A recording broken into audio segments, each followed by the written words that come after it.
What's up? This is Technically Correct with Tyler Bischoff. On today's show, did Pete Carroll save his job yesterday? Plus, Dan Mullen is using anything for motivation. The Golden Knights have some serious injury problems all of a sudden, and UNLV, can they actually shoot threes?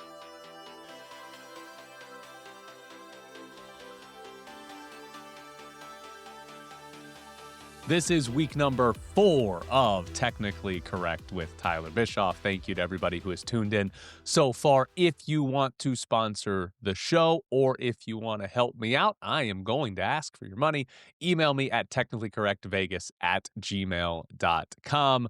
We can do something fun. I can give you a shout out, whatever you want to do. Just send me an email and we'll figure something out. Technicallycorrectvegas@gmail.com. Here we go. The Raiders lost to the Houston Texans, but only by 2 points.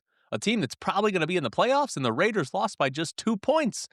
What a day. Everybody thinks that it was great because the Raiders actually looked competent in that game. Still lost, though, so they still control their own destiny for the number 1 pick in the draft. But hey, we saw Ashton Genty play really well. The defense looked competent. Geno Smith, they threw a bad pick 6, but wasn't the worst quarterback in the history of football. And yet again, they still lost, right? And I believed all of that too. This was a good loss for the Raiders because there were things to look forward to. There were optimistic things to look at and look towards the future and say, oh, that could be good. That's something you could enjoy. But here's the problem. And I have changed my mind because I initially thought that this was a good loss, a good performance while still losing when you need to get the number 1 pick. The reason I changed my mind is because you know who else might look at that and say, oh, there's some positive things here. There's some optimism here. Mark Davis. And you know what the worst possible thing that could happen in this organization is? Mark Davis decides that Pete Carroll should come back because the last 3 games of the season were competitive. That cannot happen, right? If that type of performance is what makes Mark Davis think Pete Carroll should get a second year, then that was a terrible game. That was horrible for the future of the Raiders, and losing 31-0 would be much, much better because here's the problem. The Raiders have 2 games left, and both teams they play are terrible. They play the Giants, who they're battling for the number 1 pick, and then the Chiefs, who don't have Patrick Mahomes and don't have Gardner Minshew anymore and just lost to the Titans. The Raiders might actually win 2 more games the rest of the year if they play like they did on Sunday. Obviously, winning is bad, but it's unlikely the Raiders are going to lose by 30 points, 20 points in these last 2 games of the season. So if there's any chance that Mark Davis looks around and says, oh, yeah, we might have lost the last 3 games, but looked good against the Texans, almost beat the Giants, and almost got the Chiefs too. There's something here with Pete Carroll. That's terrible. That's horrendous, right? That's a bad thing to happen. But the thing with the Raiders season so far, because I'll give you this stat. Right now, it's Raiders and Giants at 2-13, worst records in the NFL. The Raiders' point differential is minus 169. The Giants' point differential is minus 99. That is a 70-point difference in the 2 teams with the worst record in the NFL. If the Raiders actually had more losses like what they did on Sunday against Houston, there might actually be reason to think that you could bring Pete Carroll back. That might be legitimate. Like if you look through their losses, right? They started their first loss of the year was only 20-9 to the Chargers, but the Raiders were never really in that. They got smoked by Washington, they got smoked by the Colts, they got smoked by the Chiefs, right? Dallas, Cleveland, and the Chargers after the bye all beat up the Raiders, and then we saw the Philly loss was 31-0. They've had a few, right? They lost to Denver 10-7, where Daniel Carlson missed a field goal. They could have tied the game in the 4th quarter. They lost that game in Jacksonville in overtime, where they failed on the 2-point conversion, and then they had the weird finish with the Bears, where they lost that game by 1. So there have been a few close losses, but most often they're getting smacked. Most of the time, they're getting embarrassed when they play. And that's, if that happens enough, which it has, there's no reason to bring the coach back. And I think the biggest fear right now is that they play close in these last two games. Well, the biggest fear is they win, but they play close in these last two games, win or lose, and they decide to bring Pete Carroll back for a second year, which would be actually bad. Now, on to the actual positives from that game. Ashton Genty, the biggest one, right? He runs for 128 yards on 24 carries and caught one pass for 60 yards and had 2 total touchdowns. We saw the tackle breaking ability of Ashton Genty actually lead to big plays, right? He had his second run of over 20 yards on the season in that game. What we've seen this year from Genty, there have been a lot of missed tackles, but for the most part, they've been missed tackles that turn 1-yard runs into 2-yard runs, right? Because the offensive line has been so bad and he's not out in the open breaking tackles. He's running through guys at the line of scrimmage to maybe get an extra yard or 2 there. We actually saw the missed tackles leading to an extra 5, an extra 10 yards in this game. And that's what you drafted Genty for. That's what he did at Boise State. That's why he was a first-round pick, is because he has the ability to run through guys and turn a 5-yard carry into 15 or a 15-yard carry into 35, right? That's what you're looking for. In this game, there's a stat at NFL Next Gen Stats called rushing yards over expected. And basically, they're looking at, how many yards would you be expected to get on any given carry, and then you add it up. For this game alone, Ashton Genty's rushing yards over expected was 39. So he's 39 yards better than expected, which, by the way, he ran for 128. So 39 is very good, but he still actually was expected to have a good game. So credit to the offensive line in that regard. But for the season, before the game against the Texans, Ashton Genty's rushing yards over expected was negative 82, right? The O-line's been bad. There's no doubt about that. It's the biggest or the worst team problem on the team, right? But Genty hasn't done anything either. There have been moments where Genty could do more and hasn't actually done it, right? He finally did. And we saw that in this massive game. It's the best game he's had. It's really the second time that he's had a monster type of game in 15 so far this year. The other part of it, beyond him forcing missed tackles, was in the passing game.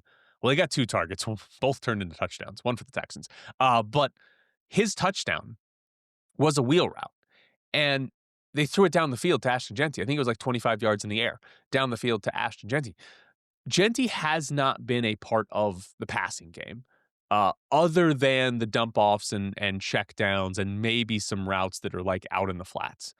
That's really been it. There have been a couple of games where they've thrown it to him 6-7 times, something like that, but it really hasn't been a creative part of the passing game. This time he runs the wheel route. He's up the sideline against the linebacker, beats him, and scores a touchdown. And Vinny Bonsignore, who covers the Raiders for the Review-Journal, he tweeted this out, saying that they saw that wheel route while watching training camp a lot. And if you remember back in training camp, one of the big talks about the offense was Ashton Genty in the passing game and how the Raiders could get Genty the ball a lot of different ways. And we haven't seen that, right? Like, we haven't seen them get Genty the ball in different ways or creative ways for the majority of the season. And whatever, they fired Chip Kelly and now it's Greg Olsen, like whatever. Like, the coaching side of it's bad, obviously, but it just didn't happen. And it's very weird that we see the wheel route when they're 2-12 and there's nothing to play for, not, in week 2 or 3 or something like that. Like, how many times has Genty actually even run that wheel route? Because I don't remember it happening before this. I know somebody a Raiders fan on Twitter said that he thinks they did it against the Jags, but I don't remember that. And I think you can count on one hand the amount of times Genty's been targeted more than 5 yards, 10 yards down the field. So it's just like, if this was something they worked on so much in training camp, why did it go away? Did it simply go away because the offensive line wasn't good enough? Like, that might be the simplest answer. There wasn't enough time for Genty to run out of the backfield, go out to the sideline, and then cut up on the wheel route. Maybe, but they've thrown the ball down the field at different times this year. I don't know. It just seems bizarre that it was, hey, training camp, Genti's getting a lot of work as a receiver. Throw it to Genti. This is going to go well. This is going to be a big part of the offense. And then at 2-12, they bust it out and they're like, we got it, guys. We got it figured out here. So Genti had a big game and a game where you're like, oh, there you go. That's what they thought they were going to get 90% of the time when they drafted Genti in the first round. Instead, we've gotten it twice this year. Also, I do think the offensive line was much better in this game. I don't have any numbers to back that up right now. That's just more of a watching the game and feeling pretty good about it. Again, the rushing yards over expected stat tells us the Raiders were supposed to run for about 90 yards, or Genti was supposed to run for about 90 yards in that game, which is more than usual for this team. So I thought the offensive line had a pretty good game against Houston, which the Texans defense, that's supposed to be a good defense. The Raiders did this to, I mean, they were number 1 in the league in EPA per play coming into this game. And the Raiders did it to that defense. That's actually fairly impressive. I mean, they lost the game and it's not like they put up 30 points, but that's actually fairly impressive for the Raiders. Now, the other side of this for the Raiders defense. First off, the Texans offense is not very good. They're like bottom 12 in EPA per play this year. CJ Stroud was not good in that game. I mean, he missed a bunch of passes, and by 5 and 10 yards. He had receivers sometimes that were open, sometimes that were fairly covered, but just missed the throw by 10 yards. There was no chance. So this is not a great offense, but the Raiders have been a bottom 12 defense. In the last 6-7 weeks, they've been a bottom 5 defense. They've been terrible on that side. And they kind of shut down Houston.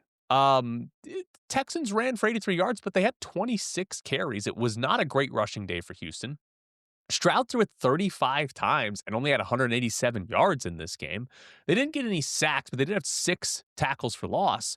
And part of the problem, I think, is when you're looking towards the Raiders' future and the idea of this team actually going through a rebuild is if you just count it up, how many new players do they need? How many positions do they need to improve on to be a legitimate contender, right? Because that should be the goal, is to actually contend. And the offense is clearly bad. It's probably 4 new offensive linemen. Maybe you can get away with a couple of those, but it's probably 4 new offensive linemen, some receivers, obviously quarterback being the big one there. Defensively, though, is it just as many? Do you need 6, 7, 8 new starters on defense as well? Because they haven't gotten good defensive performances. But what they did in that game is one where you say, oh, maybe they do. The coverage looked good down the field, right? The pass rush was, again, they didn't have any sacks, but the pass rush was solid outside of Max Crosby. Obviously, Crosby exists, but those types of performances are ones where you're like, oh, maybe Eric Stokes can be a starter for a decent team, for a playoff level team or beyond. Because the issue is, if you've got to get, a starting quarterback 1 and 12 other new starters, plus build out the depth, obviously. But if you've got to get a quarterback, 12 new starters, you're not doing that in 1 off season. You're not doing that in 2 off seasons, right? You'd have to hit on every draft pick and every free agent signing, the high dollar one and some of the low dollar ones, to actually turn that around. And so if you need a quarterback and 12 new starters and then, a bunch of guys that come in as quality depth, that's going to take forever. If the defense could just show a little bit more competency, you might have some pieces there. Again, similar to the Pete Carroll conversation, we've seen them be bad enough for long enough that you shouldn't truly be swayed by these last 3 games if they're a little bit better, especially given the offenses that they're going to be playing. But that would have been a positive sign this year if the Raiders' defense had been a little bit better and there were a few standout or breakout performances. But, I mean, has there been?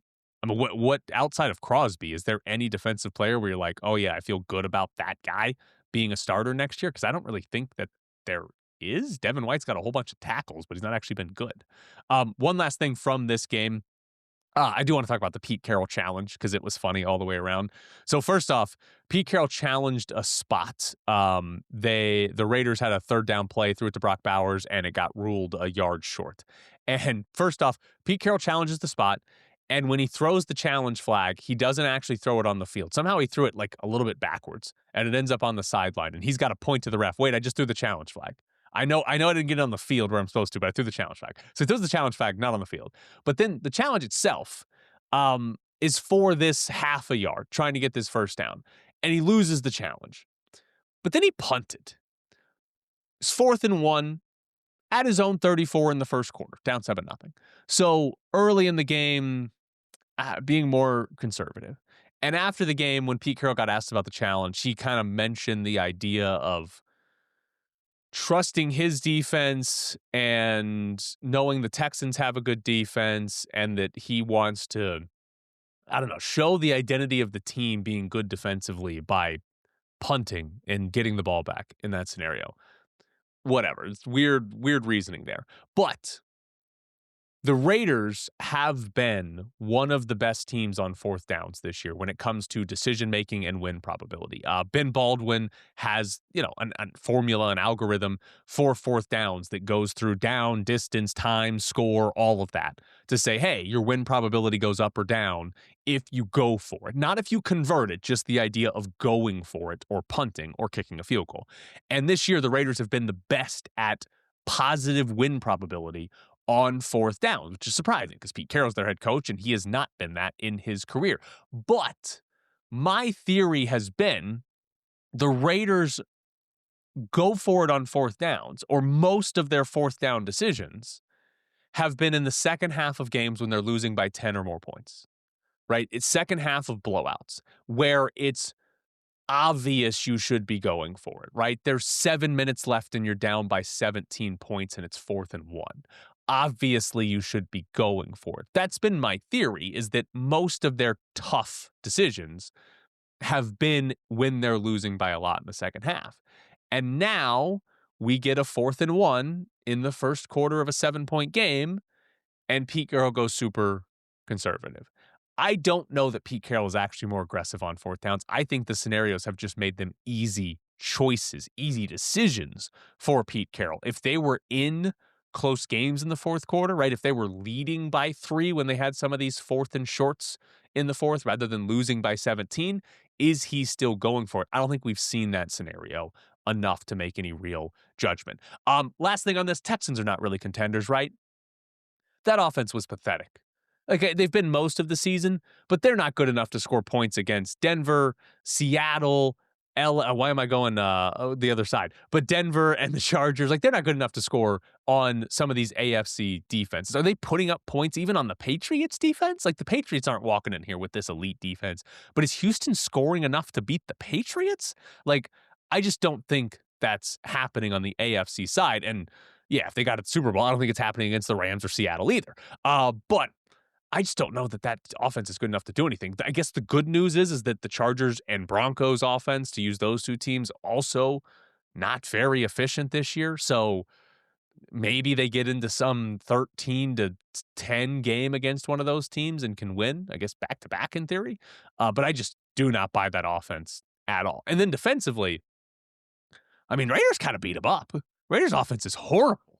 And like, Geno threw a terrible pick 6, but that was a decent offensive game for the Raiders, where I feel like if you're a real contender, you can't let that happen. You can't have, Geno Smith and the Raiders came in here and put up 21 points on us and looked pretty good. I don't know. It doesn't feel like that should actually be able to happen. So Texans are almost certainly going to make the playoffs, but it just seems like they're not going to do anything because that offense is not good enough at all. All right. We're going to get into Bischoff's Briefs. We've got UNLV football. Later in the show, we got both the Golden Knights and UNLV basketball. They both played this weekend. Went well for UNLV basketball, not so much for the Golden Knights. So stick around. We're going to get to that in just a minute. But coming up next, it's Bischoff's Briefs.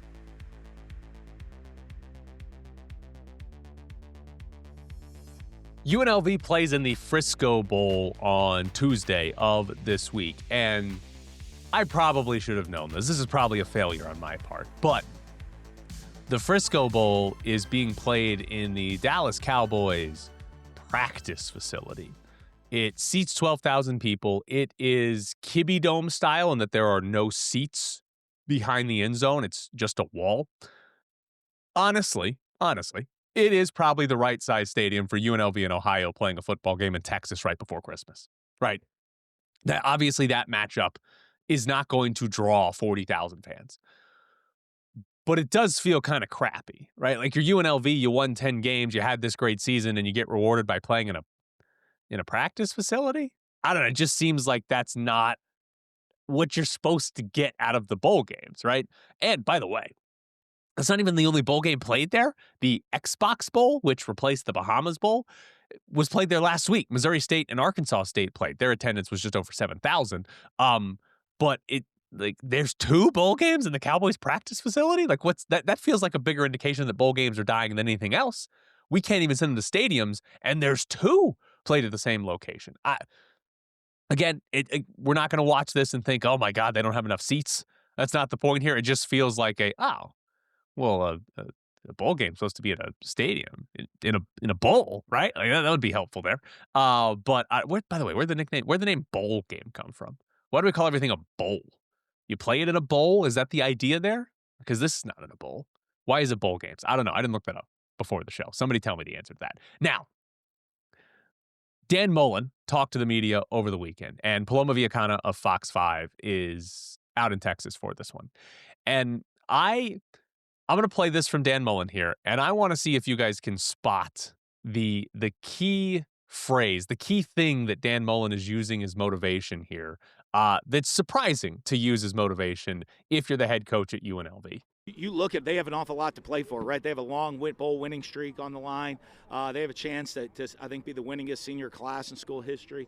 They have an interim head coach trying to become the head coach, right? They all of those things going on. So they're going to come out and, opportunity to play us, and so I think they're going to come out. You're going to get their absolute best game. I think it should be an exciting game because I think our guys are kind of locked in, focused, and they want to go finish it the right way as well. So did you catch that? Did you catch the funny part there? Dan Mullen going through all these reasons that Ohio is going to play hard and that Ohio is motivated for. Throughout that the interim head coach is coaching to try to get the full-time head coaching job there, which is basically Dan Mullen saying, Ohio's head coach banged a student and now they're going to be really motivated to play us. Phenomenal job by Dan Mullen to turn, I know Michigan exists, but to turn a legitimately huge controversy in college football. Head coach of Ohio gets fired because he was sleeping with a student, and he admitted to it, but doesn't think it's against the rules. To turn that into, all right, guys, we got to play hard. Like we got to be motivated to play because they're going to be motivated to play because their coach was banging a student. That's great work by Dan Mullen. And by the way, to just slip it in with no pun intended, to just slip it in with they got to be the winningest class in Ohio history. They got all these reasons to just, there you go. Great work by Dan Mullen. I love that coaches can find anything to be motivated by. And I would say, credit to Dan Mullen, he didn't go the chip on the shoulder route. He just went for the, hey, they're going to be motivated to play, so we need to be too. Because the line that I love that he actually put in there is the idea of Ohio getting to play UNLV. Right, we often hear the measuring stick game, or if you're a group of 5 team and you get to play a power conference team that's good, it's like, oh, how do you stack up? It should be exciting to see how you do. And Dan Mullen kind of used that as Ohio gets to play us. We're the measuring stick for Ohio. So all around, great job by Dan Mullen. Now, in the college football playoff, we got 4 games. Alabama beat Oklahoma. I tried to tell you guys, Oklahoma's defense, they gave up 27 points to this Alabama offense, but Oklahoma was great defensively throughout the year, but they didn't play very many good offenses. If you just took the offenses of their opponents, their strength of schedule was pretty easy. The only 2 top 20 offenses they played were Ole Miss and Tennessee, and both put up points on them, and Alabama's offense was good during the season, but not great, and they torched Oklahoma after falling behind 17-0. So Alabama, after being the team that most people would have liked to have seen not make it, the power conference team that most people would have liked to have seen not make it, goes and wins a game. And now you get to point and say, of course, they deserve to be in there. We also saw Miami and Texas A&M play to a 10-3 final, where Miami's kicker was 1 of 4 on field goals, and Texas A&M's kicker also missed a field goal, and then Marcel Reese threw an interception in the end zone in the final minute. This is my college football question for you, and really it could apply to the NFL and all sports. What was more fun to watch, Miami and Texas A&M or James Madison and Oregon? James Madison lost to Oregon by 51-30 something, whatever it was. James Madison put up 500 yards of offense in that game because James Madison, Oregon was more fun to watch, right? The offenses in that game were good. There were good plays being made. Yes, the result was not in doubt, but the actual performance, the actual football in that game was better than whatever the hell Miami and Texas A&M were doing. And I think this is why football is usually so great, is that you have terrible performances and they end up as a close game because it's kind of hard to score in football. And we saw that with Texas A&M and Miami. That was genuinely a terrible football game. That was awful. If you watched that game and tried to get entertainment out of it, not drama, not tension, but just entertainment, it doesn't. The only entertainment is how badly do you hate Miami's kicker? Like that's the entertainment there.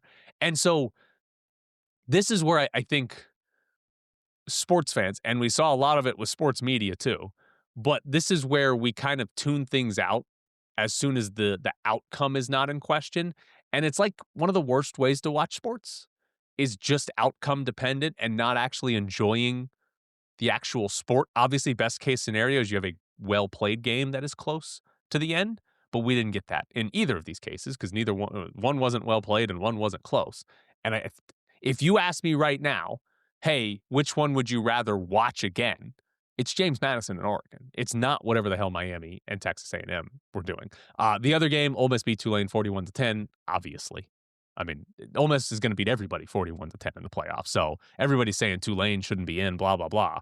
It's just Ole Miss. Ole Miss would have beaten Notre Dame 41-10. Might have been 45-10, right? They might not have been held to a field goal if they had played Notre Dame. Also, I enjoyed this in college football. Kenny Dillingham is staying at Arizona State. He signed a new 5-year deal with Arizona State and is going to make $7.5 million per season. Dillingham's name was out there as a possibility to take the Michigan job, but why would you stay at Arizona State if you could go to Michigan? I know things are kind of a mess there, but that's clearly a step up. And he said that he didn't even get offered the job. Kenny Dillingham said, oh no, we never got to the point where Michigan offered me the job. And he still used it as leverage. That is great work by Kenny Dillingham. Just go have a conversation with Michigan. They don't have to offer you the job. And he got a raise out of this. So phenomenal work by Kenny Dillingham. Also, to go back to last week, if you remember, Eric Harper told the Review Journal that they weren't going to talk about an extension with Dan Mullen until the season was over, talking about the bowl game. There you go. You can do the extension part. It happens. It's possible there to do it really whenever you want. You can do it in the regular season too. We see that in college football. So still a very weird excuse from Eric Harper. Also, UNLV has lost Cox as a sponsor of the Cox Pavilion. Their naming rights deal is up, and the RJ had a good story on that. Since 1999, it's been the Cox Pavilion. Apparently, Cox was paying $1.5 million in naming rights up until 2017, but there were no longer those payments to UNLV recently. Instead, UNLV, according to the story, got Wi-Fi equipment and support for the campus. That was happening for like almost a decade? UNLV wasn't getting naming rights money. They were just getting Wi-Fi. They were getting some routers across campus. Like, that's a terrible job by UNLV to have no naming rights. Like, you do have the naming rights, but you're not getting paid for it. Like, you're just allowing them to sponsor this and you're just getting routers. That's a horrible job by who's handling that naming rights deal for UNLV. Now, by the way, it's just going to be known as the Pavilion. Eric Harper said they're working on getting a new naming rights partner for it, but the Cox Pavilion is no longer the Cox Pavilion. In the Mountain West, Utah State beat Colorado State 100-58. Utah State had 1.57 points per possession. It's their most efficient offensive game since Ken Pom has been tracking, and Ken Pom numbers go back to 1997. Utah State jumped up from 40 to 29 in KenPom rankings because they beat them so badly. And Colorado State entered that game 9-2 with 3 wins over top 100 teams. This was not, oh, Utah State crushed Air Force or maybe even UNLV. They did it to a team that was thought to be pretty good. That was the most surprising result of the first full weekend of Mountain West play, is that Utah State beat Colorado State that badly. We'll see how good Utah State actually is, but right now, pretty good rankings there. Again, we'll get more into UNLV's win over Fresno State in just a couple of minutes. Last thing here in Bischoff's briefs, Gardner Minshew tore his ACL, or is feared to have torn his ACL on Sunday, and the Chiefs lost to the Titans. One, Minshew can be fun to watch as a quarterback, even if he's not that good. Two, Week 18, Minshew trying to beat the Raiders in a little bit of a revenge game could have been fun. And 3, this is bad news for the Raiders. This is bad news. They might beat the Chiefs in Week 18. It might happen. There is a possibility that they beat the Chiefs in Week 18. And like the big game against the Giants, you lose it, you're in control of the number 1 pick going into the last week of the season. They might beat the Chiefs. And that would be a disaster. That would be the worst win over the Chiefs the organization has probably ever had. Because most of the time they're good. Take a victory lap around the stadium, good. But this would be a disaster. And there's no Mahomes. Matt Castle was tweeting out that his phone is open if the Chiefs want him to come back. They might be, how old is Matt Castle? It might be the best option for the Chiefs, too. So this is terrible news for the Raiders and the draft pick, because they might accidentally win that game. But this has been Bischoff's Briefs. Coming up next, we're going to get into the Golden Knights after they lost back-to-back games in Canada.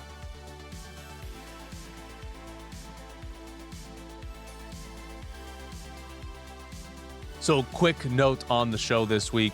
First off, we're doing 3 shows. You're going to have one on Christmas Eve, but you won't have one on Christmas Day or the day after Christmas. I'm not doing anything on Christmas Day to get ready for a show. So 3 shows this week. Also, programming note, Ken Bulkey of SendBin.Vegas is going to be on the show tomorrow. First guest that we're going to do. A lot of you have reached out saying, hey, have some guests on the show. We're going to. Don't worry. I was going to see how this went by myself, because a lot of these shows I want to do by myself. Don't want to be reliant on guests, but we're going to have Ken on the show tomorrow to get into the Golden Knights, who lost back-to-back games in Canada to Calgary and Edmonton. They trailed in both of these games by 4 goals at one point, ended up losing 6-3 and 4-3. They actually didn't play terribly against Edmonton in the third period. But we're down 4-0, and you know, it's hard to come back from. So here's the problem for the Golden Knights right now. This injury problem with Shea Theodore and Jack Eichel is pretty bad. And you're now without your top forward and your top defenseman. And they have not looked good without those two. They've played without them now for 3 games, and they have lost all 3 games. They did lose a shootout in there to New Jersey. But the first part of this that is problematic is we are seeing yet again how bad the Golden Knights are with injury updates, right? The best forward and best defenseman on the team are hurt. And the way this was handled in terms of updates is embarrassing. Last week, Shea Theodore on Monday was described as having a maintenance day. Right there on Monday last week, there were a handful of guys that were not on the ice, and Bruce Cassidy said all the guys that weren't out there, just maintenance day, right? Just grouped them all together, just a maintenance day. So on Monday, Shea Theodore, maintenance day. He then didn't play on Wednesday, and on Friday, Bruce Cassidy said he was week to week. What? We went from maintenance day to week in the span of 5 days? Why did they lie? Like, what's the point of lying about the maintenance day on Monday and then, oh, yeah, 5 days later, oh, yeah, you idiots, he's out week to week. And then Jack Eichel was sick, and he didn't play in Wednesday's game. And before Wednesday's game was played, it was Jack Eichel's out with an illness. After the game, it's, oh, we forgot to tell you, he was sick, and he's hurt, and he's day-to-day. Jack Eichel went from just being sick to, sick and hurt. We just didn't tell you. We didn't give you that update. This team has been terrible about giving real updates about injuries forever, right? And we saw it displayed in one of the most egregious ways that they've probably ever done it, with maintenance day to week and sick. We're not going to tell anybody he's hurt. Okay, yeah, guys, he's hurt. Like, what's the point of that? That's the part I don't understand. I get it. You want to say upper body injury because if his shoulder is hurt, teams might target his shoulder and you don't want him having to play through more pain. I get that. I don't get the need to lie and mislead about Jack Eichel being sick and hurt, or Shea Theodore having a maintenance day when how long is he going to be out for? Right? They thought he had a maintenance day on Monday when he's now going to miss months. Right? I don't understand the need for that. And we're probably going to see it again here. We all know, right? If the Golden Knights say you're day to day, you're week to week. If they say you're week to week, you're month to month. And if they ever say you're month to month, hold on tight, right? Because and how we're seeing it right now, right? What is it? Aiden Hill was called week to week. He's been out more than 2 months. That's month to month. William Karlsson's getting close to that. He was called week to week. It's been 6 weeks. We're nearing 2 months for William Karlsson. So they've got 2 guys. There are other 2 important injuries. We were told, oh, yeah, week to week. And now we're talking months for those guys. I don't get why they feel the need to mislead and lie about these injuries when it does. Who does it do any good to? Like, who does it benefit that Shea Theodore, everybody thought it was a maintenance day on Monday, and now he might be done for 2 or 3 months? Does that benefit anybody? Did it benefit anybody that Jack Eichel, that everybody knew he was sick but not hurt? Like, I don't get the point of them intentionally misleading everybody about these injuries. Now, the actual injuries. Oh my God, this team might suck. How good are the Golden Knights if they don't have Eichel and Theodore? And I think it's fair to throw Karlsson in there as well, maybe Aiden Hill. But how good is this team really if they don't have Eichel and Theodore for an extended time? Because Calgary game, they were terrible. The game against Edmonton, I feel like they played better, but was still not good for the most part. And here would be the questions I would ask. First off, if we're trying to figure out how good they are, do the Golden Knights have a good defensive pairing without Shea Theodore? Last night, Hannafin and Hutton and McNabb and Korczak were the top 2 defensive pairs. Those are the 2 they use the most. Are either of those actually good defensive pairs? Because I don't really think so. Maybe there's a chance if you were trying to say what's the best defensive pair, you put Hannafin and McNabb together and one of them has to play on their offhand. Maybe Cassidy didn't try that last night. I don't think he tried it against Calgary either. But I don't think they have a good defensive pair without Shea Theodore. Like, your top pairing, they played about equal minutes, but your top pairing has Caden Korczak on it or Ben Hutton on it. Like, I don't think that, like, that's bad. Like, I don't think that's a Stanley Cup contending defensive pairing, right? And again, Theodore hasn't been ruled out for the season, but they said week to week, so who knows? But that's not good. And I think maybe the bigger issue is what they're dealing with at the forward line, specifically at center. Because without Eichel and Karlsson, the centers on this team, it's rough. I mean, we've seen Riley Smith play some center now, but Ivan Barbashev and Mitch Marner are playing center. I mean, their top line last night didn't have a true center on it. It was Marner and Barbashev that played center for that top line. All those guys are wingers that are now having to play center. And, I mean, Cassidy did give us at one point Hurdle centering Stone and Marner, and they did score a goal late, right? That worked. But if you put those 3 together, those are your 3 best forwards right now. What do the rest of the lines actually look like? So, what do they have a good forward line? I mean, they can put together one good forward line right there with Hurdle, Stone, and Marner. But if they don't put that together, do they have a good forward line to put on the ice? So I've been asking for a while, this team goes to overtime over and over and over. It's just all they do. Every game is close. Are they average? Are they a cup contender? The answer is probably somewhere in between, or was probably somewhere in between. And because the Pacific Division is weak, they can make a run in the playoffs without actually being like legitimately good. Easy path in theory. But if Eichel and Theodore are missed time, is this a playoff level team without them?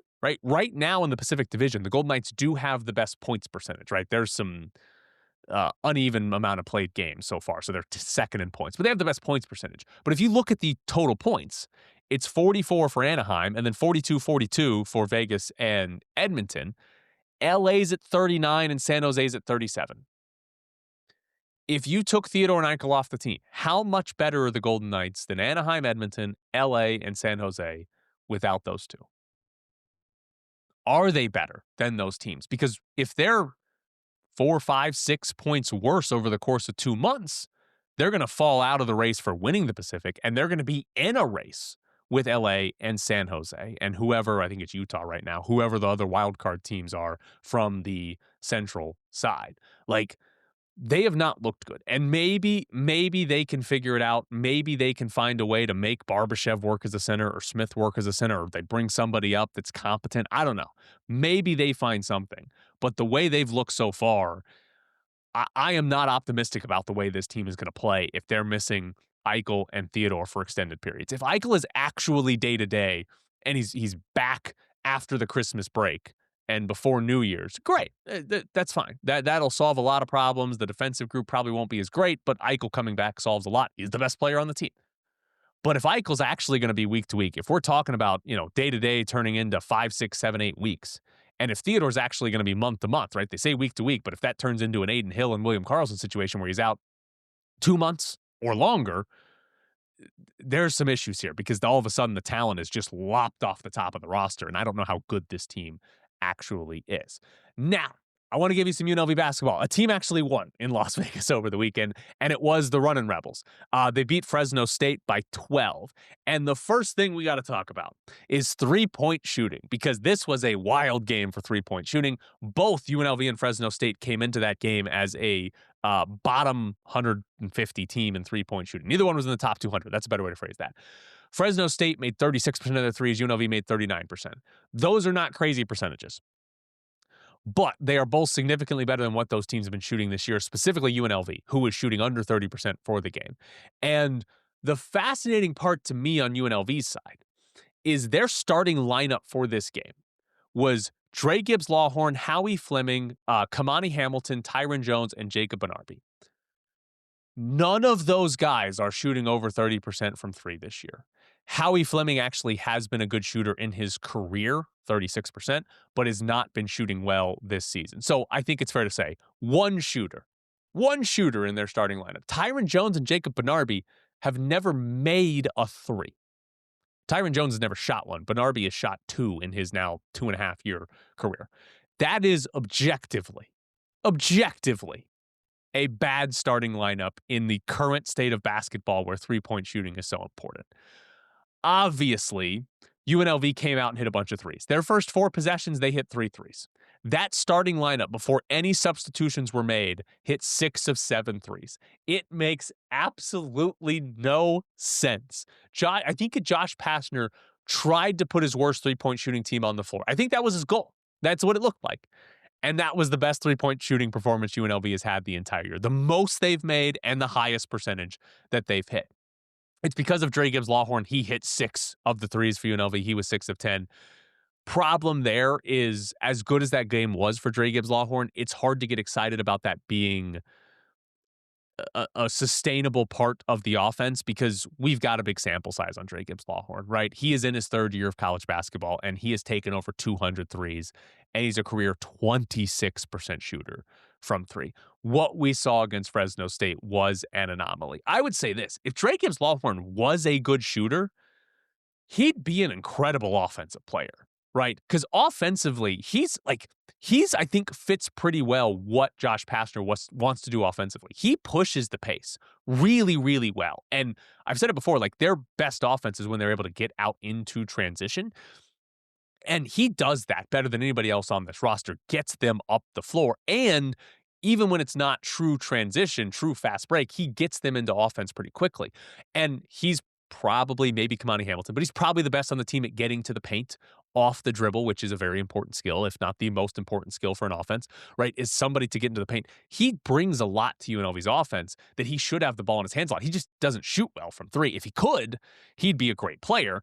Might not be at UNLV if he could, but we'll see if there's actually some truth to there, but I'm skeptical just because we've got a big sample size that he's not a good shooter. Now, the starting lineup for Pastner beyond the three-point shooting, also fascinating. They didn't have Emmanuel Steffen and they didn't have Isaac Williamson in the starting lineup. Both of those came off the bench and neither one did much.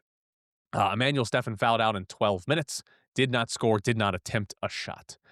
Williamson was a non-factor, right? He scored twice, or 2 points, I should say, and those were UNLV's 2 bench points for the entire game.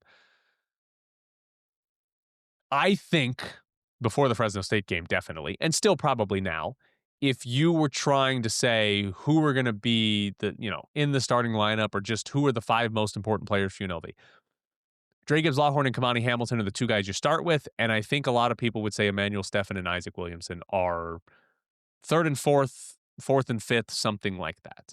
And in this game, they didn't start, and neither one made of an impact. And this is the part that's probably fair to Pastner because of the injuries. But the part right now that I think is interesting for UNLV, does Josh Pastner know what his best lineup is? I would think Emmanuel Steffen is still going to be in it, but maybe not. And again, Dre Gibbs Lawhorn and Kamani Hamilton are obviously the 1 and 2. If you're writing down your starting lineup, whatever it is, they're first and second on the list. But then after that, is it Emmanuel Steffen? Is Isaac Williamson in there? Or is it Tyron Jones, Howie Fleming, Jacob Benarby? Does Al Green have any playing time, right? Like, what is it? I don't think the starters we saw on Sunday is the best lineup. I don't think that's the case. They beat Fresno State. They shot the ball well from 3. It was a good overall game for UNLV. But I don't think that's the actual best lineup that UNLV has. The shooting is going to be a problem, right? So that's going to be an issue. And I don't necessarily, again, I don't blame Pastner for this because of the injuries. They've had so many of them, but I think that's going to be problematic. I will say one thing on that starting lineup that I thought was fascinating. After they hit a bunch of threes, well, actually, it's part of them hitting a bunch of threes. Jacob Benarby, he was the focal point of the offense for like 4 minutes there. They kept running a set where he would get the ball at the top of the key and then would pass out of this position. Despite not having shooting, UNLV actually did a good job of spacing the floor, and there was a play where Tyron Jones cut, and Benarby made a great play, and Jones got a shot at the rim, scored on it. 2 of the threes that UNLV hit early were assists from Benarby, passing out of that top of the key spot. You want the ball in Dre Gibbs Lawhorn's hands. You want the ball in Kamani Hamilton's hands, right? But if there are 5 to 10 possessions a game where UNLV can get good looks because Jacob Benarby is getting it at the top of the key, that's going to be helpful, right? UNLV should use that to get a little variety of offense, and it worked for the first part. They didn't do a lot of it, or it wasn't effective after that first 5 to 6 minutes, but they got some good offense out of that early on. Last thing on this, Kamani Hamilton, he had 4 points at halftime. He ended up with 20. He was huge in the final 6 minutes where UNLV outscored Fresno State by 11. He is like the closer of this team. I think he's their best player and is the guy that's going to have to carry them in a lot of games to win. Didn't do a lot in the first half, was awesome in the second half, and a big reason why they pulled away late in that game, and we've seen that before from Kamani Hamilton. A couple of bad things from this game. UNLV's defense wasn't very good. Fresno State's a very, very bad offensive team. Very, very bad. And Fresno State still had an efficient offensive game. UNLV gave up a 33% offensive rebounding rate. Early on, they gave up a lot of offensive rebounds, and Fresno State got to the paint off the dribble and through post-ups. UNLV did a pretty good job of blocking shots or altering shots, so it didn't lead to a loss because Fresno State didn't cash in on layups. I think Fresno State shot below 50% on layups in that game, but still a big concern because they're going to play better offenses throughout the Mountain West that might, if they get to the paint that much, will probably finish better and might get to the paint even more. But UNLV won the game. Fun starting lineup from Josh Pastner. They're 1-0 in the Mountain West. Everything's great.